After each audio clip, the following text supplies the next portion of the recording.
ಮೊಳಕೆಗಳನ್ನು ಬಳಸ್ಕೊಂಡು ಇವತ್ತು ಒಂದು ಸೂಪರ್ ಟೇಸ್ಟಿ ಆದಂಥ ಸಾರನ್ನು ಮಾಡ್ತಾಯಿದ್ದೀನಿ. ಅದನ್ನು ಮಾಡೋದಕ್ಕೋಸ್ಕರ ಮೊಳಕೆಗಳನ್ನು ಚೆನ್ನಾಗಿ ಮೊಳಕೆ ಕಟ್ಟಿ ಇಟ್ಕೊಂಡಿದ್ದೀನಿ. ನೋಡಿ, ಚೆನ್ನಾಗಿ ಮೊಳಕೆ ಬಂದಿದೆ. ಈಗ ಇದಕ್ಕೊಂದು ಮಸಾಲೆಯನ್ನು ರುಬ್ಬೋದಕ್ಕೆ ನಾನಿಲ್ಲಿ ತೆಂಗಿನ ತುರಿ, ಈರುಳ್ಳಿ, ಬೆಳ್ಳುಳ್ಳಿ, ಟೊಮೆಟೊ, 2 ಪೀಸು ಚಕ್ಕೆ, ಹಾಗೆ ಒಂದು ಸ್ವಲ್ಪ ಕೊತ್ತಂಬರಿ ಸೊಪ್ಪು ಇದಿಷ್ಟನ್ನು ತೊಗೊಂಡಿದ್ದೀನಿ. ಎಲ್ಲವನ್ನು ಮಿಕ್ಸರ್ ಜಾರಿಗೆ ಹಾಕ್ಕೊಂಡು ನಂತರ 1-2 ಹಸಿರು ಮೆಣಸಿನ್ಕಾಯಿ ಮತ್ತು 1 ಟೇಬಲ್ ಚಮಚ ಆಗುವಷ್ಟು ಸಾಂಬಾರು ಪುಡಿಯನ್ನು ಸೇರಿಸಿ ರುಬ್ಬಿ ಇಟ್ಕೊಂಡೆ. ಈಗ ಒಂದು ಕುಕ್ಕರ್ ಪಾತ್ರೆಗೆ ಸ್ವಲ್ಪ ಎಣ್ಣೆಯನ್ನು ಹಾಕ್ಕೊಂಡು ಅದಕ್ಕೆ ಸಾಸಿವೆ, ಜೀರಿಗೆ, ಅರಿಶಿಣದ ಪುಡಿ ಹಾಗೆ ಒಂದು ಸ್ವಲ್ಪ ಹಿಂಗನ್ನು ಸೇರಿಸ್ಕೊಂಡು ನಂತರ ಈರುಳ್ಳಿ, ಟೊಮೆಟೊ ಹಾಗೆ 1-2-3 ಆಲೂಗಡ್ಡೆಯನ್ನು ಸಣ್ಣಗೆ ಹೆಚ್ಚಿ ಹಾಕ್ಕೊಳ್ತಾ ಇದ್ದೀನಿ. ಎಲ್ಲವನ್ನು ಒಂದು 2-3 ಸೆಕೆಂಡು ಫ್ರೈ ಮಾಡಿಕೊಂಡು ನಂತರ ನಾನು ಮೊಳಕೆ ಕಾಳನ್ನು ಹಾಕ್ಕೊಳ್ತಾ ಇದ್ದೀನಿ.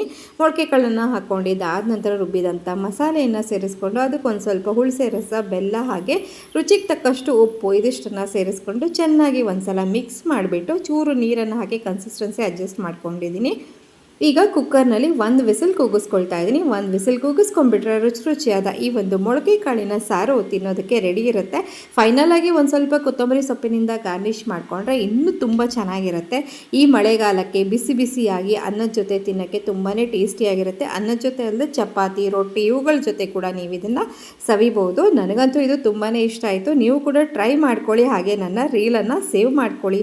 Thank you. ಮತ್ತೆ ಸಿಗೋಣ. ಬಾಯ್ ಬಾಯ್.